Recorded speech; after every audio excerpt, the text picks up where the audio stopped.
Bismillahirrahmanirrahim. Assalamualaikum warahmatullahi wabarakatuh. Halo sahabat FGLSN, salam literasi, ayo membaca. Nama saya Yunita Widyastuti, saya dari SMA Negeri 6 Balikpapan. Kali ini kita akan belajar tentang ekonomi Islam. Ekonomi Islam ini masuk di dalam fikih muamalah, jadi aspek fikih ya, yang mana ini ada dalam kehidupan sehari-hari. Baik, sebelum kita memulai pelajaran kita pada hari ini, maka langkah lebih baiknya kita membaca doa terlebih dahulu. Baik, ya. Mari kita mulai berdoa. Bismillahirrahmanirrahim. Raditu billahi robba wa bil islami dina wa bi Muhammadin nabiyya wa rasula. Rabbi srahli sadri wa yassirli amri wahlul uqdatam min lisani yafqahu qawli. Sadaqallahul azim. Amin amin ya rabbal alamin. Semoga dengan doa tadi materi yang kita dapatkan pada hari ini bermanfaat untuk kita semua. Baik anak-anakku, sebelum kita memulai dalam pembelajaran kita pada hari ini, alangkah lebih baiknya kita ketahui dahulu kompetensi dasar yang harus kita capai. Baik, di sini bisa kalian perhatikan ya. Kompetensi dasarnya apa? Yaitu menelaah prinsip-prinsip dan praktik ekonomi dalam Islam. Jadi kita ke teori ya. Materi kita kali ini yaitu secara teori atau kognitif saja ya. Jadi harus dipahami betul-betul karena nanti ketika praktik kita harus paham perekonomian yang diatur dalam Islam itu seperti apa. Oke, baik, Ibu lanjutkan ya. Di sini yang pertama kita harus paham apa itu pengertian ekonomi Islam. Kemudian sistem ekonomi Islam seperti apa, perbedaan ekonomi Islam dan ekonomi konvensional itu seperti apa, prinsip dan mekanisme ekonomi dalam Islam, dan kemudian macam-macam kegiatan ekonomi dalam Islam. Oke, baik. Yang pertama, kita ke pengertian ekonomi Islam dulu. Apa sih pengertian ekonomi Islam itu? Nah, seperti yang kita ketahui ya, ekonomi yang kita ketahui pada dasarnya ada produsen, ada distributor, ada konsumen. Ya, jadi ada yang memproduksi barang, ada yang mendistribusikan barang, dan ada yang mengkonsumsi barang tersebut. Nah, sedangkan loh Islam ini jadi mempelajarinya tentang apa? Nah, di sini ada ekonomi Islam normatif. Itu yang mana kita mempelajari hukumnya. Jadi secara syariat Islam yang berkaitan dengan urusan harta. Jadi tidak melulu tentang jual beli gitu ya, tidak. Tidak melulu tentang gimana sih perdagangan di pasar itu, tidak. Jadi harta yang kita miliki itu berkaitan dengan ekonomi tadi dalam Islam pun diatur. Nah, ini ada di ekonomi Islam normatif. Kemudian ada ekonomi Islam positif, yaitu studi tentang konsep-konsep Islam yang berkaitan dengan urusan harta benda, khususnya yang berkaitan dengan produksi barang dan jasa. Nah, ini yang biasanya kita temui contohnya di jual beli, kemudian mungkin perbankan ya yang berkaitan dengan produksi barang dan jasa, dan banyak lagi ya. Terus kalau urusan harta ini apa? Contohnya ya, ada zakat ya, kemudian ada infak, itu ada aturannya yang berkaitan dengan perekonomian yang pasti. Oke, sampai di sini ya, ini adalah pengertian ekonomi Islam. Baik, di sini ada sistem. Nah, sistem ekonomi Islam itu seperti apa sih? Nah, ya, oke, ya, sistem ekonomi Islam.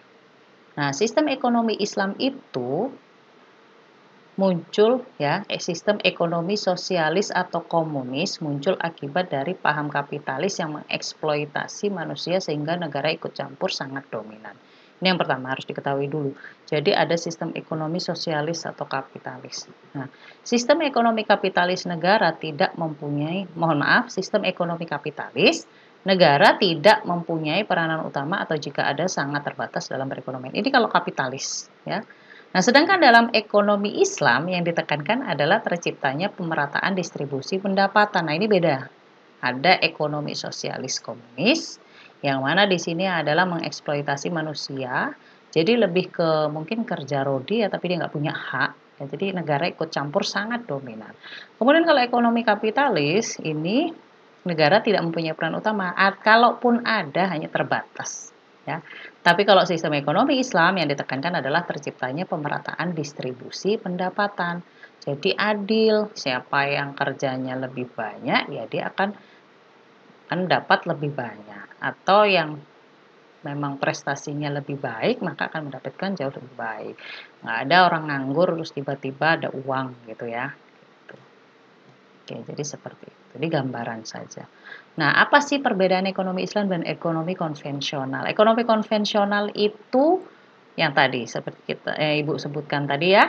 Jadi ini perbedaannya apa sih gitu ya. Nah, bisa kita lihat apa perbedaannya? Nah, yang pertama ada ekonomi Islam, kemudian ekonomi konvensional. Sedangkan ekonomi konvensional ini yang seperti sebelumnya Ibu sudah jelaskan atau sebutkan ada ekonomi kapitalis dan ada ekonomi sosialis.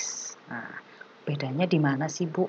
Tadi sih secara singkat sudah Ibu sebutkan. Baik, sekarang Ibu akan kasih tahu yang lebih rinci. Ya, oke. Di sini ada ekonomi Islam itu pasti bersumber dari Al-Quran, hadis, dan ijtihad. Yang kedua berpandangan dunia holistik menyeluruh ya. Kepemilikan individu terhadap uang bermodal bersifat nisbi atau relatif. Artinya ya tadi ketika memang dia jauh lebih berprestasi maka dia juga akan mendapatkan lebih banyak. Jadi seperti itu. Tapi kalau tidak ngapa-ngapain, nggak ngapa-ngapain ya. Jadi tidak harus sama gitu. Oh, kamu dapat 500, aku juga dapat 500. Nggak begitu, ya kan? Jadi nisbi itu relatif, ya. Tergantung bagaimana sistem kerjanya. Kemudian mekanisme pasar bekerja menurut maslahat. Maslahat itu menurut umum, secara kepentingan bersama, ya, maslahat. Kompetisi usaha dikontrol oleh syariat, kesejahteraan bersifat jasmani, rohani, dan akal. Jadi semuanya tercukupi, maaf ya. Kemudian motif mencari keuntungan diakui lewat cara-cara yang halal, ya. Kemudian pemerintah aktif sebagai pengawas, pengontrol dan wasit yang adil dalam kegiatan. Jadi pemerintah hanya pengontrol saja, ya kan? Tidak terus ikut. Kamu dapatnya segini, kamu dapatnya segini, kamu enggak seperti itu, ya. Ya, dikontrol. Jadi ketika memang ada yang menyalahi syariat, maka akan diperbaiki. Pemberlakuan distribusi pendapatan, ya. Kemudian selanjutnya ekonomi kapitalis. Ekonomi kapitalis itu seperti apa? Bersumber dari pikiran pengalaman manusia. Jadi, oh menurut saya nggak begini, jadi harusnya begini. Nah itu yang dijadikan dasar ya. Pemikiran manusia, berpandangan dunia sekuler, kepemilikan. Nah ini, kepemilikan individu terhadap uang dan modal bersifat mutlak. Kalau tadi kan bersifat nisbi, jadi mutlak itu ya kamu segini dapatnya ya aku juga segini, aku segini kamu juga harus segini, mereka juga harus gitu kan gitu. Mekanisme pasar dibiarkan bekerja sendiri tanpa diatur, jadi tidak ada sesuai syariat, mau itu haram kah, mau itu benar kah, mau itu salah kah gitu ya, kapitalis.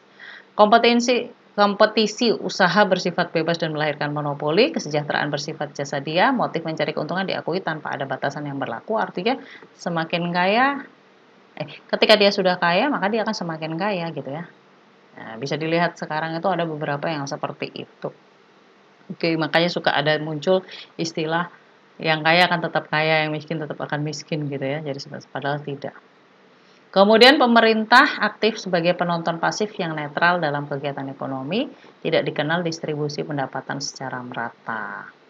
Oke, ini ekonomi kapitalis. Nah, sekarang ekonomi sosialis itu seperti apa? Bersumber dari pikiran manusia, filsafat dan pengalaman, berpandangan dunia sekuler ekstrim atau ateis, kemudian membatasi bahkan menghapuskan kepemilikan individu atas modal. Jadi masyarakat tidak boleh punya barang, ya.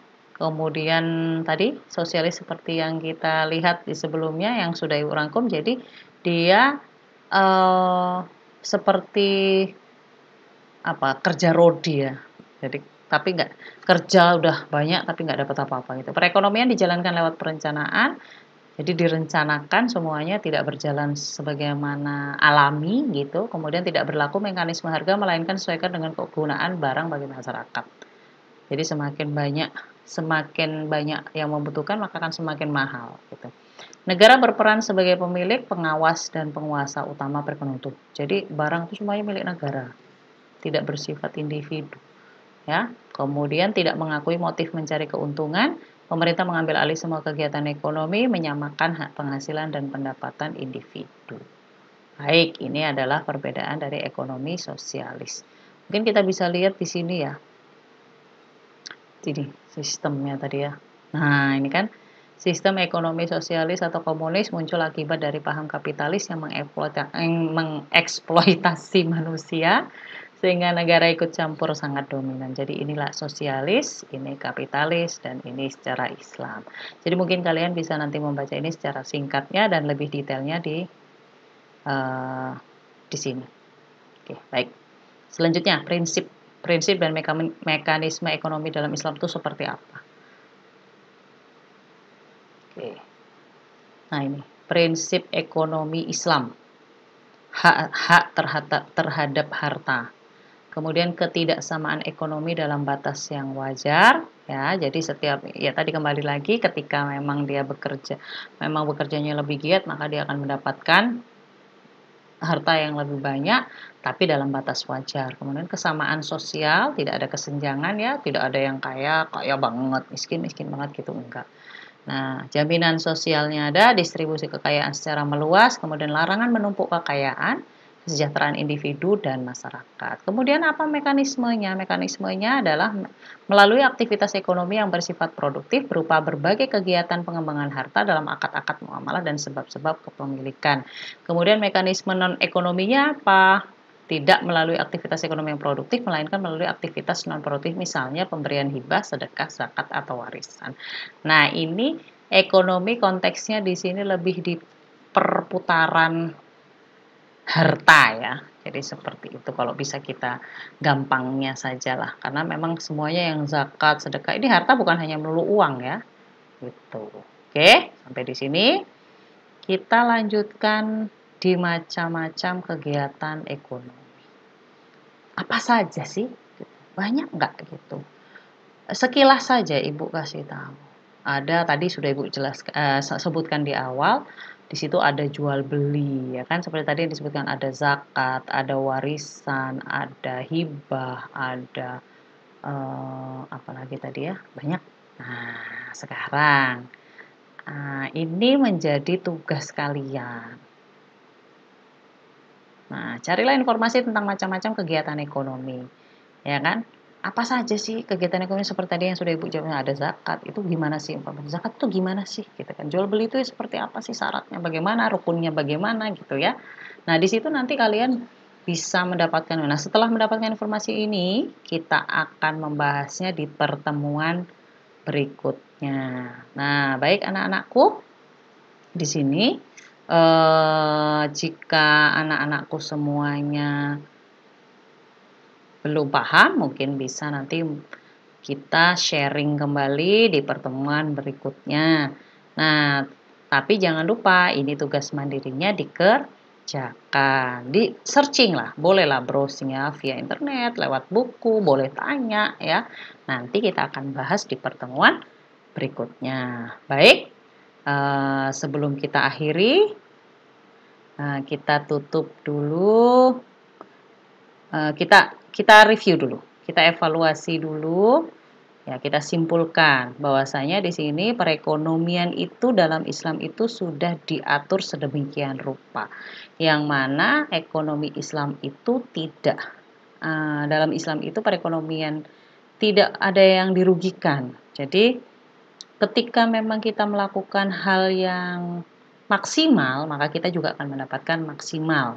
Ya, kembali lagi, jangan bermalas-malasan. Seperti itu. Baik, anak-anakku, kita akhiri materi kita atau pembelajaran kita pada hari ini. Kita tutup dengan bacaan hamdalah. Alhamdulillahirobbilalamin. Selanjutnya kita baca doa kafaratul majelis. Subhanakallahumma wa bihamdika asyhadu an la ilaha illa anta astaghfiruka wa atubu ilaik. Semoga materi yang Ibu sampaikan pada hari ini bisa bermanfaat dan bisa menambah wawasan kalian tentang perekonomian dalam Islam. Baik, sampai di sini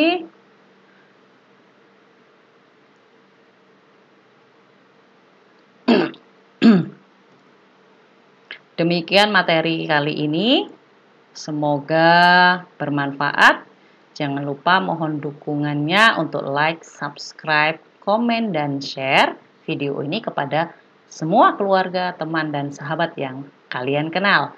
Terima kasih sahabat FGLSN, salam literasi, ayo membaca. Wassalamualaikum warahmatullahi wabarakatuh. Sampai jumpa.